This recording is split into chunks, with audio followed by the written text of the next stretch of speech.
You're listening to In Sickness, a podcast about caregiving with Allison Breininger and Justin Bima. Good morning, Allison.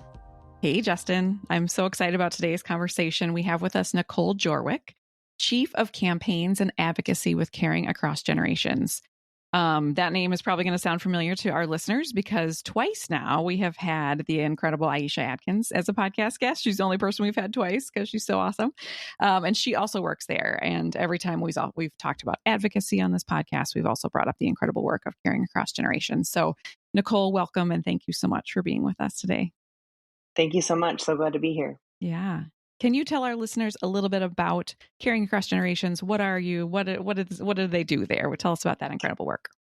Yeah, definitely. I have been with Caring Across Generations for about 3 years. Caring Across Generations has been around for about a dozen years and was founded as a movement of family caregivers, those who need care, disabled people, seniors, and care workers, building a movement to change policies and also build a movement and change the culture around care and caregiving in this country.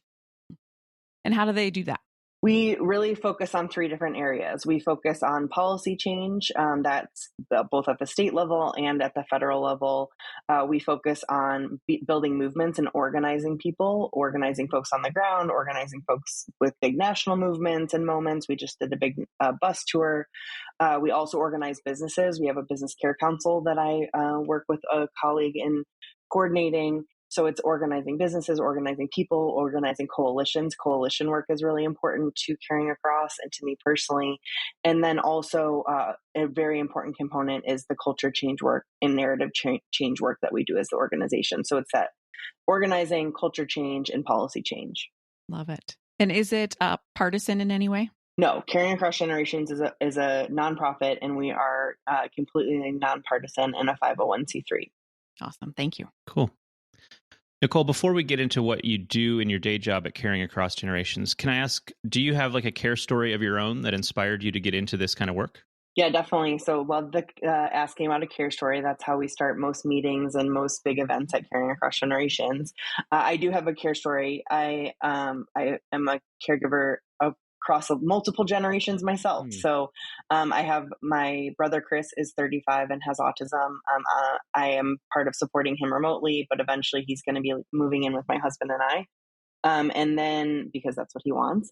Then I also am on the care team for several of my grandparents. I'm very lucky to have 3 grandparents still around that are all in their 90s. My one grandma has Parkinson's. She's the one that I've done the most direct care for. And I've also been a care worker. Before I went to law school, the majority of my jobs were as a direct care worker, whether it was in the home, in the classroom, or also in camp settings. Mm-hmm. I love how you said that you're part of the care team for those grandparents. We talk a lot about it. Are you familiar with ring theory? No, I don't think so. Oh, so good. So you'll have to Google it later. But the quick version is that if you think about, in my situation, like if you think about a bullseye, sort of like a Target logo, my husband is in the middle and then I'm his primary caregiver. I bring 2 and then we, go out and out and out. And so the theory around ring theory is that you comfort in to circles that are smaller than you and dump out to bigger circles. So we talk a lot about like the people who are in ring 3 versus the people who are in ring 40 and all of that. And so, I know that sometimes people say, well, I'm not the actual caregiver for this person because I'm not ring 2. Right. And so I just appreciate how you said that about like, I'm part of the care team for my grandparents. Yeah. I think, and what you're hitting on is something that we really focus on a lot too, is that and I will be really frank and honest in that I didn't really necessarily identify as a caregiver before I started working at Caring Across Generations, even though I was doing a lot of direct care work. And I now do in any speech that I'm giving or any presentation, I ask that question. And almost always it's very few hands that go up when I first ask if you are a caregiver. And then when I start saying things like, do you schedule appointments? Do you bring meals to folks? It's like inevitably like at least half the room starts raising their hands. And I think that's really indicative. And that's really how we think about things, but also with me. And the reason I say care team is because my grandparents don't have the long-term care that they need. And so it takes, I also call it the care Congo line of those of us kind of filling in the gaps, especially if there's like a, acute incident, like my grandma fell and broke her back, those kind of things. Like that's where it really takes that. But so I'm going to look into the ring theory there, but that's all true. And it's not important necessarily that someone identifies as a caregiver, but it is important that folks recognize the work that they're doing, even when it's with love and very fulfilling, because it is work. And it is also a movement. Right. And I think that if you don't realize that that's what you're doing and that it is an actual role and an important one, then you're not going to maybe, pay attention to things like what you're doing and how can you get involved with Caring Across and what are the resources for me if you don't claim that title, right? So we talk about that a lot here on our podcast about like the value in claiming the name and all the resources and the benefits that come with claiming that title. So cool. So now that I love knowing sort of your backstory and what is it that you do, on a day-to-day basis? What is your role with Caring Across? Yeah, my role has evolved over time, but in the majority of the through line of my career has been long-term care policy. So I started off more in the disability space, and I would say the through line has been long-term care and coalition work. So my role at Caring Across includes managing the Care Can't Wait table. The Care Can't Wait table is a national table that works on paid leave, childcare, and senior and disability care, as well as good wages for care workers, and of course support for family caregivers. So that's a table that I run. I also run a disability and aging collaborative where we're working more specifically on long-term care policy. And I'm really lucky to be kind of overseeing what we call the strategy team at our organization. And that is our really wonderful team of directors across culture change, communications, digital, campaigns, policy. Those are the teams that I get to oversee and the directors that I get to work with, and to really oversee the strategy when it comes to all of the work that we're doing to try to impact culture change, policy change, and organizing. Such important work. Thank you for all that you do. Thank you. I'm lucky to do it. Yeah. So in your bio for Caring Across Generations, it says you have a passion for a better system of care for everyone. If you could snap your fingers and get there, what does that look like? Yeah, what that looks like is that care being a choice. So right now, family caregivers are filling in the gaps because of the system that doesn't exist. And for some family caregivers, it's going to be the right choice every time for them to be the ones that are actually doing the work and providing the care. But it should be an option for them to have support from a well-paid workforce, a workforce where I know that my brother's progress has been hindered when he loses workers, and he doesn't lose workers because they don't love him and love the work.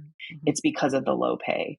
And so to me, that's what it is a combination of making sure that we have that infrastructure so it is a choice, and also making sure that at any stage when someone needs that support, they can access it.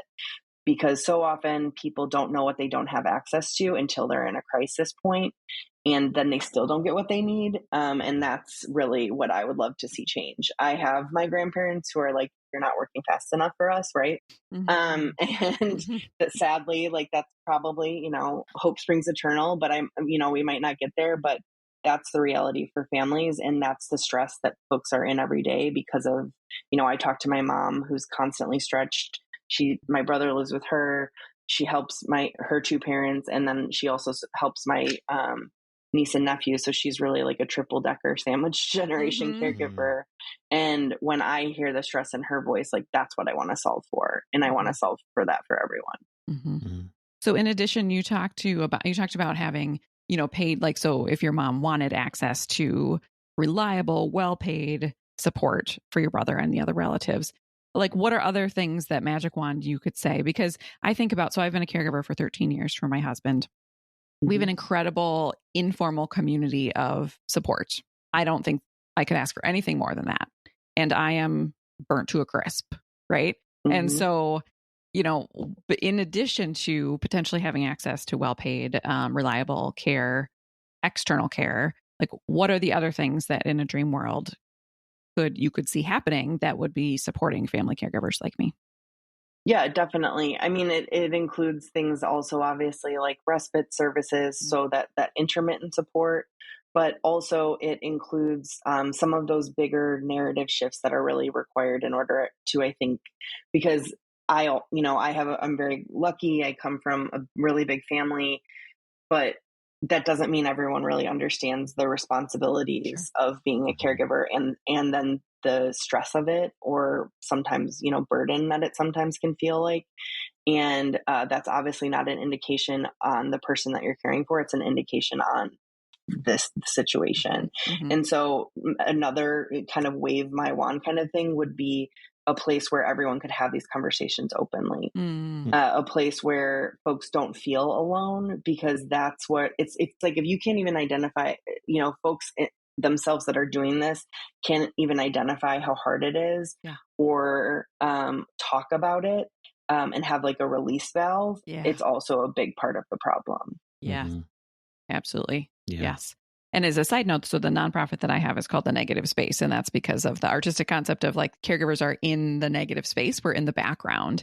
And that's a big part of what we're trying to do is give through this podcast and the other services we provide is give caregivers exactly that release valve. We talk about that a lot in our coaching and in our support groups of you just need, nobody's going to be able to come and take this whole situation away from you.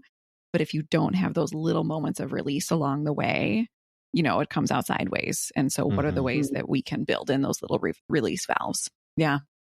Are there other things? I mean, you're painting the picture and, I think you're probably preaching to the choir, but are there other things about, especially for supporters who aren't caregivers who are listening, that you can do to paint the picture of like the dire situation that caregivers are in right now?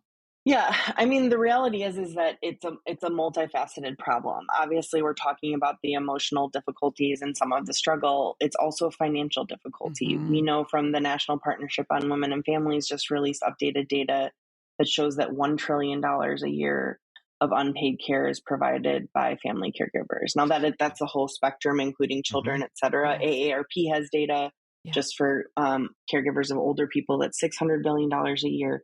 So that's a financial strain. And I think I name that because, as I mentioned, we are nonpartisan. I'm very lucky and really strive to make sure that I have relationships, because I do a lot of our work on the Hill as well, with both Republicans and with Democrats. And it's going to take different arguments to get people to understand the issue. And I think the economic one is one of the ones that's the most unseen when we're talking about the fact that obviously caregiving generally is an unseen force and power, I would say, but unseen. And so I think it's making sure that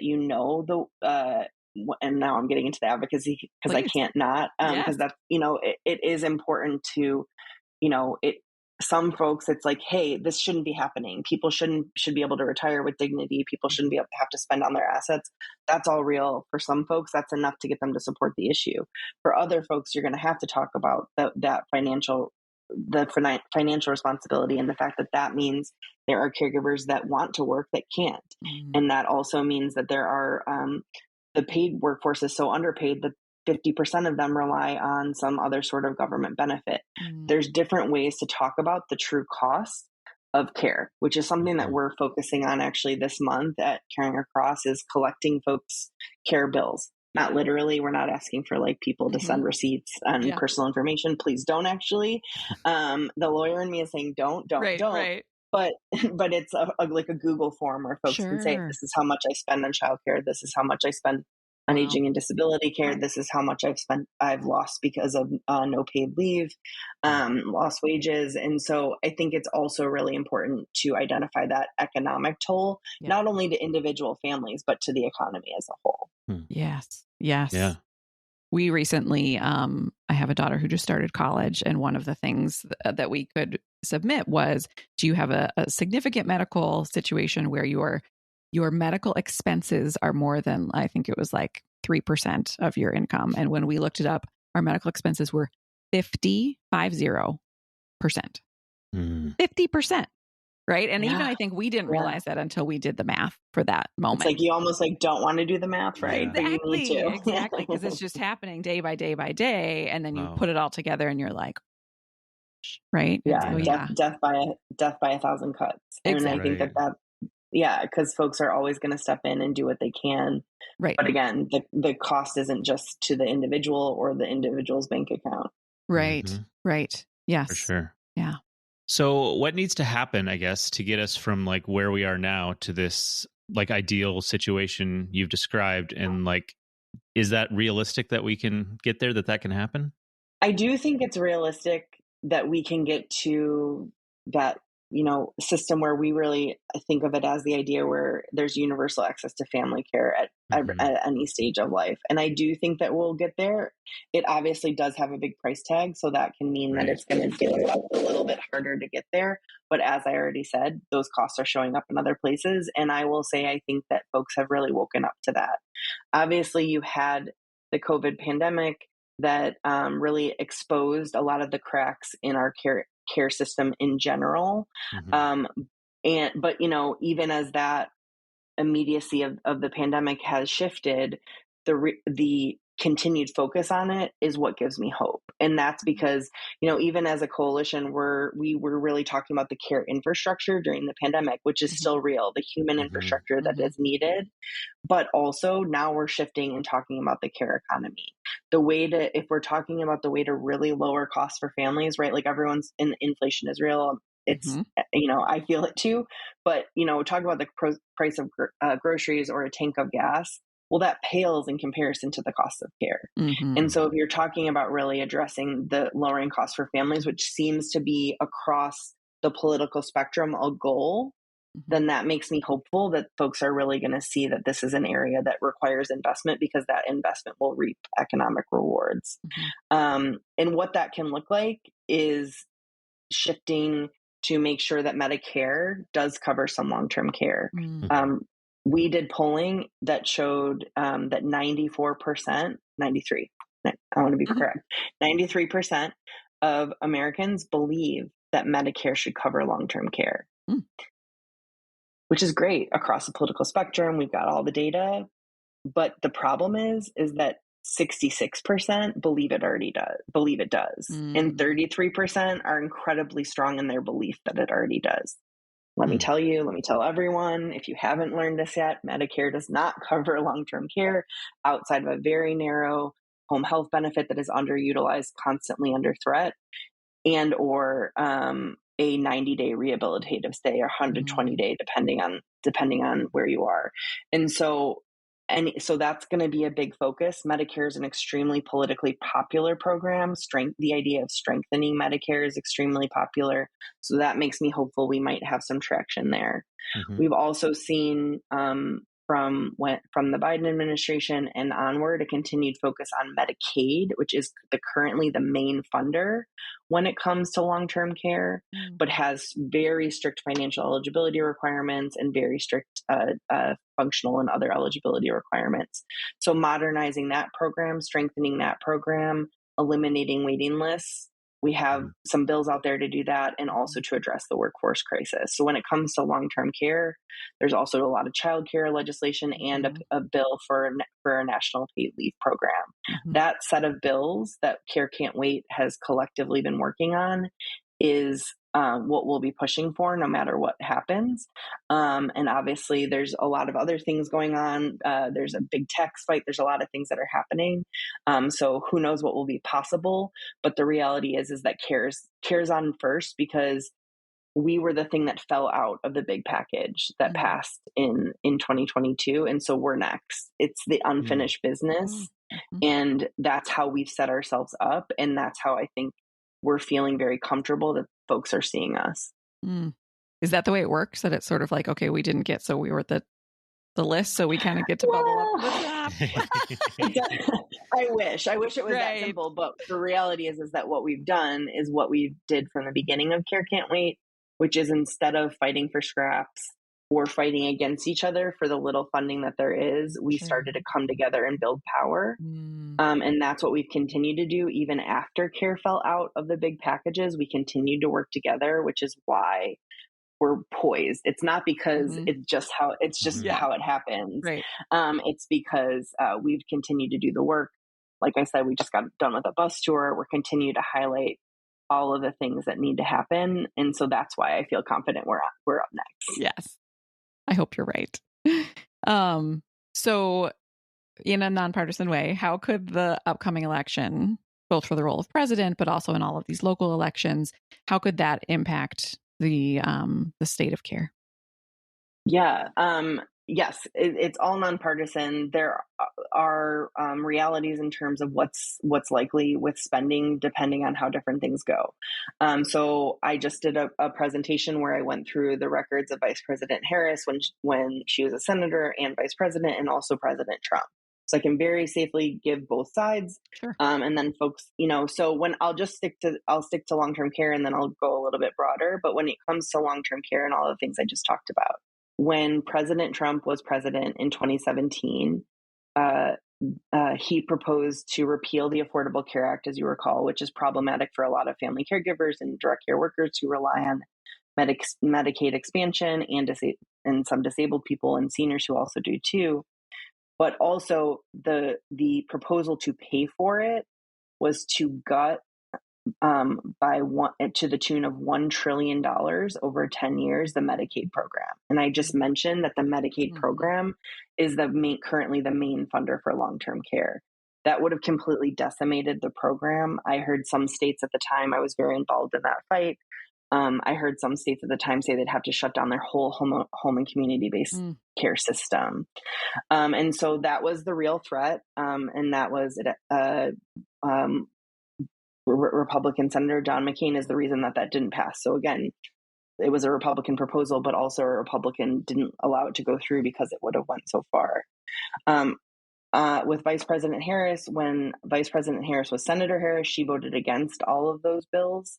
She also worked on legislation that would have put long-term care in Medicare.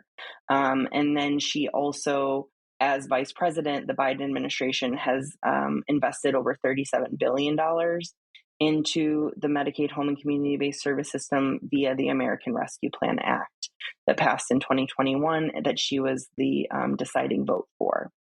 So in the long-term care space, I think we have some real threats against the current system, and it would be probably difficult to build.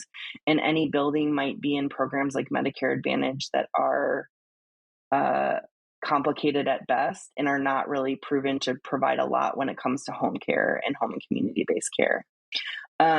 Broadly, we're up against a situation where there's some tax cuts that passed in 2017 that are expiring that could either mean there's like $3 trillion to spend, which for care, we're next, right?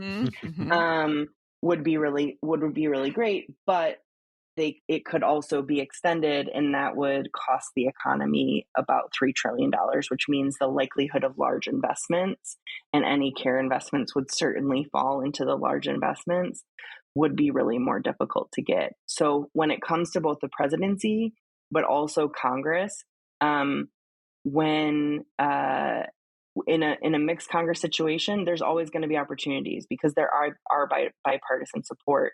I think if it's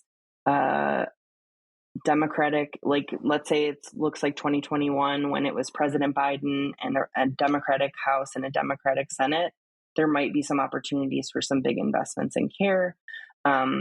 If it looks like 2017 when it was President Trump and a Republican House and a Republican Senate, I would say that the community is going to be in a more defensive stance, defending against cuts to programs, defending against privatization of programs like Medicare and Social Security. And I think that there could be some inroads if we have a middle ground where whether it's President Trump or President Harris, and depending on how the Congress is split, there will be opportunities, but they'll be on the fringes. And so it is really important to know the folks that are looking to represent you, whether it's at the local level or at the state level, what their opinions are, what their views are on care. We have a nonpartisan care voter guide that includes questions you can ask if you want to go to a town hall or if you want to go meet with one of your legislators about some of these issues, including also paid leave and childcare. But it is really important to make sure that you know what they believe. And also it's important for them to know you, for them to know your story, because then if there is a bill where there's a big cut or a big investment, they're going to be thinking about your face and your family story when they're making that decision. So yeah. Yeah. No, that's great information. Thank you. Yeah. Can you share, I assume, that the care voter guide with us, and we can put that in the show notes and all of that? Yeah, most definitely. Yes. Great. Yes. So caregivers, as we all know, caregivers are tired, and we don't want to tell them to add something to their plate. But we've found that there are some caregivers who are really energized by working for change within these systems. Or perhaps they're in a more calm or quiet season of caregiving, or maybe they were a caregiver, they're not a current caregiver, but they want to stay involved in what's going on with caregiving at a bigger level.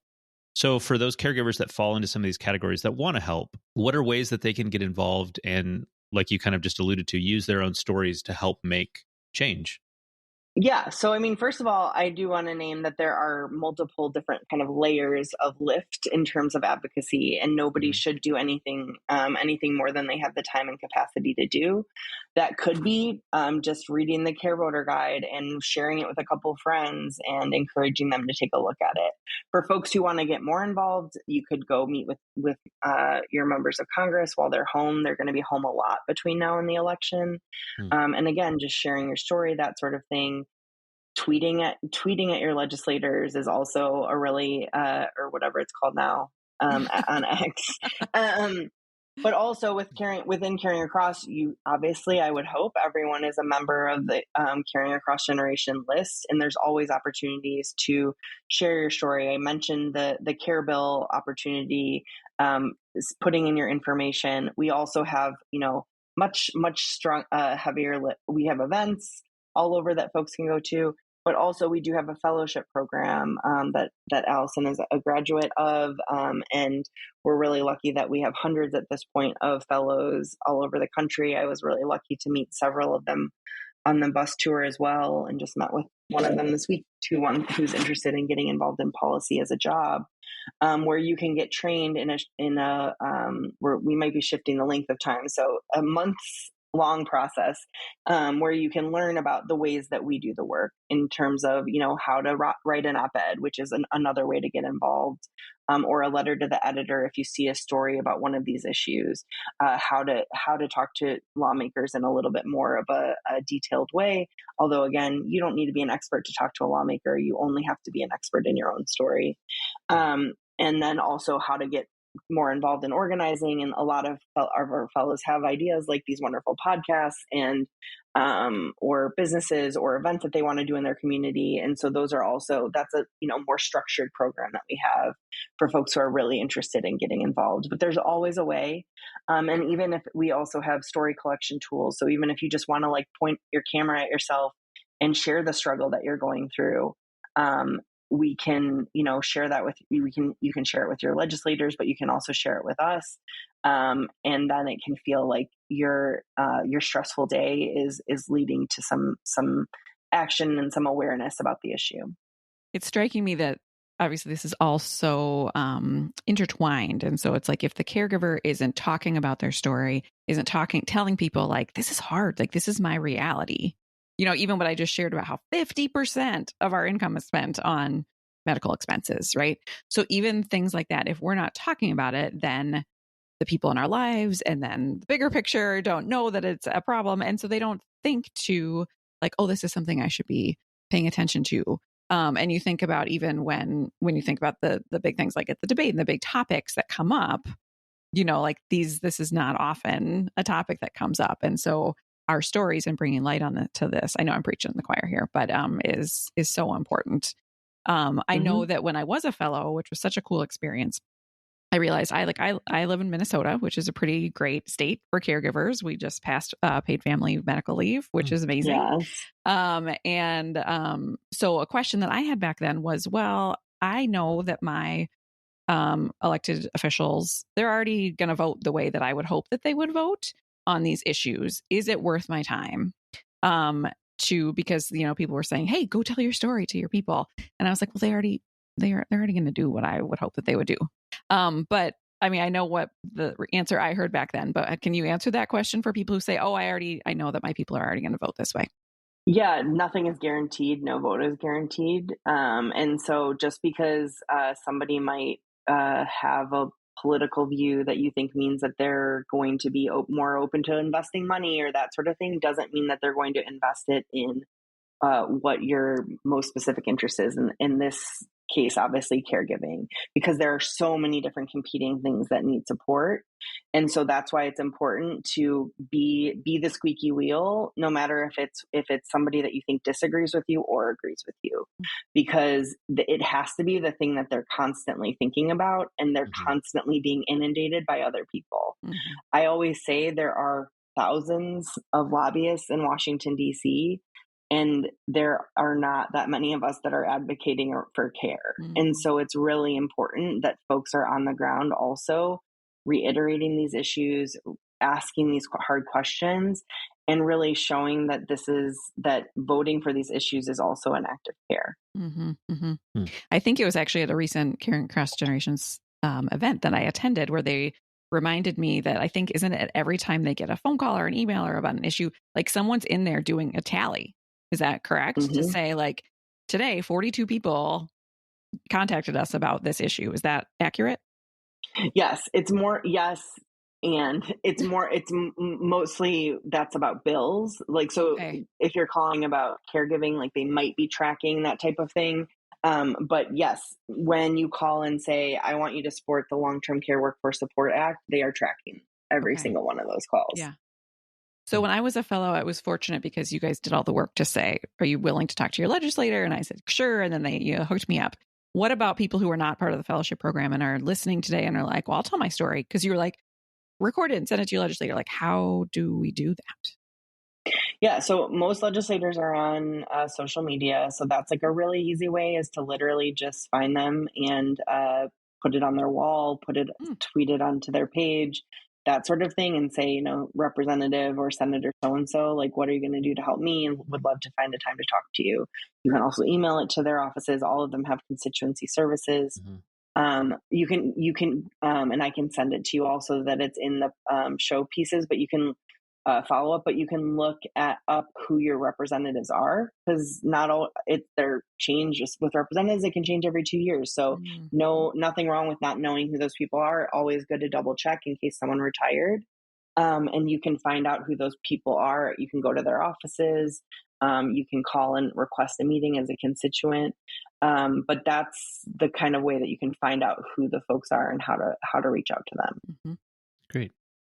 And if somebody did want to become a fellow in the future, how would they do that? Yeah, well, definitely follow us at Caring Across Gen, GEN, on social media, both Instagram and X, but also we will post widely when the fellowship application is open. Great. So that's a really good way to make sure that you're in the loop or be on our mailing list. We always send that out as well. Great. So we always take some time at the end of each episode to talk about and to supporters, this friends, family, maybe medical professionals, et cetera, for how they can be helpful to caregivers in their lives.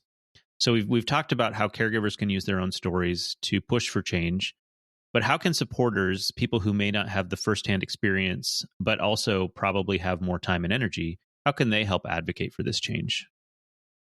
Yeah, I mean, that's the best thing that you can do for a family caregiver. If what your goal is to fight to support policy change and advocacy, is to be the one to go to the rally, or to go or for some family caregivers, going to a rally as a break. So go and spend the time with the person who needs care, so that family caregiver can go and be in community with other people. I think that that's a really important piece to do. Is, yes, you can use your feet, but you can also give somebody else a break so that they can use theirs. You also can obviously make sure that you're doing the same types of things that we're suggesting for caregivers to do, to reach out to their legislators, that sort of thing. But I think it's more doing than asking. It's not asking what you can do for caregivers. It's figuring out a way to step in and do. So whether that's doing advocacy to support the infrastructure that's needed, or doing like bringing dinner over or stopping over so that they can go to the grocery store. That's what I would say is, there's lots of sayings that love is a verb, obviously care is a verb, and that also has to be in the direction of caregivers. Right. Mm-hmm. Mm-hmm. Right. Yeah.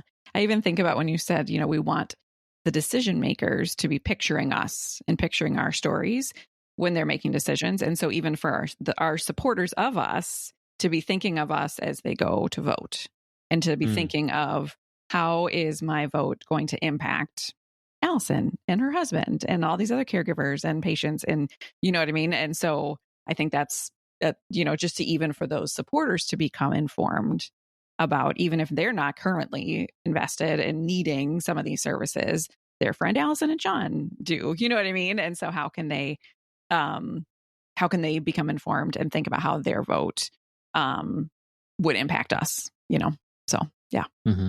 Yeah, definitely. And I think I think at least in my family, and I'm sure it's true in so many families, especially with my brother, Chris, who, like I said, is now 35. It's like, we took care of it ourselves. It was our thing. It's not even with our like cousins and very close family. We only talked about the blessing part. We didn't talk about the hard part. Exactly. And that's a disservice that we're doing to our friends and family, for both to help us, but also to help the system around us. Yeah. Yeah. And that's exactly, again, what we do at the Negative Space and at this podcast, is to try to shine light on not just the like #blessing part of it, right? But to say like, and it's really hard. Yeah. Yeah. Mm-hmm. Yeah. Is there anything else that we haven't covered yet that you'd like to share or talk about? We've hit on a lot of topics. I talked about the Care Voter Guide. I would say that, next year we'll be having a lot more opportunities for folks to come out to events and that sort of thing, and really just encourage folks to make sure that you're following our channels, but looking out for opportunities to show that we are part of this bigger movement. That was something that was really beautiful about the bus tour that we did, is that we were doing this national, big thing, but we were stopping in local communities. And yes, we saw some really good press out of that, which was helpful. But the most important thing was the folks that came up to me and said, I didn't know that I was part of something bigger. And so that's what I would hope that folks know, is that there is this big movement. You can be part of it. And it's also a big community. And that's something that everybody needs right now. Yeah. I love that, because caregiving is so isolating and lonely. And so to know that there's people, I mean, that's something I love about just knowing that your organization exists, is like, I don't personally have, the energy at this moment, but to know that you're all out there doing this work on my behalf feels incredible. So thank you for that. Yeah. Thank you so much. Yeah. So we always have a support group tied to each topic. And this time we are so fortunate because Aisha, who I mentioned at the beginning, who works with you, is going to attend our next support group to be able to answer questions related to the things that we talked about.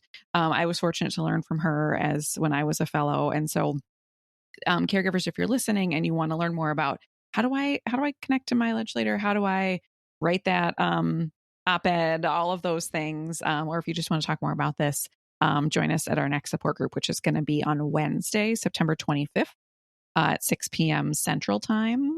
You can register at the link in my bio at Negative Space, and we'll also send that out with the podcast. But we would love to be able to continue this conversation and just to brainstorm together, caregivers, about, if you're in a season where you don't have the time and energy, what does that look like for you, and how can you have somebody else do that for you, because we're not trying to add to your plate, and we know that this change is important. So yeah, join us there, caregivers. Great. All right, Nicole, we know you're very busy, and we're just so grateful that you took the time to share your expertise on this. And it's just been a really great conversation, and I hope that it is helpful to our listeners, and that as a group, we can help join this movement and push for this change. Yeah. Thank you so much. It was really my pleasure, and I hope you both and everyone takes good care. Yeah. Right. Thanks so much, Nicole. Appreciate it. Thank you. Bye-bye. Bye. You've been listening to In Sickness. Find us online at insickness.care or on Instagram at insicknesspodcast. You can send your questions and comments to insicknesspodcast@gmail.com. If you enjoyed the show, please share it with a friend or fellow caregiver, or leave us a review on Apple Podcasts. Thanks for listening, and take care.